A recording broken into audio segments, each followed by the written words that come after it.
Wala kaming good manners and right conduct mo.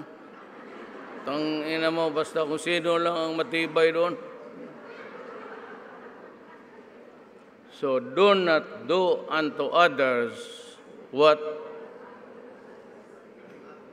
you do not want others do to you. Ganon yan. You cannot have your cake and eat it too. Bago ka mamatay, ano ka pa naman?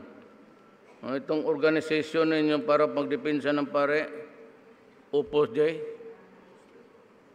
Upos ka na dyan. Well, you're a disgrace. Ikaw pati yung Katoliko. Totoo lang.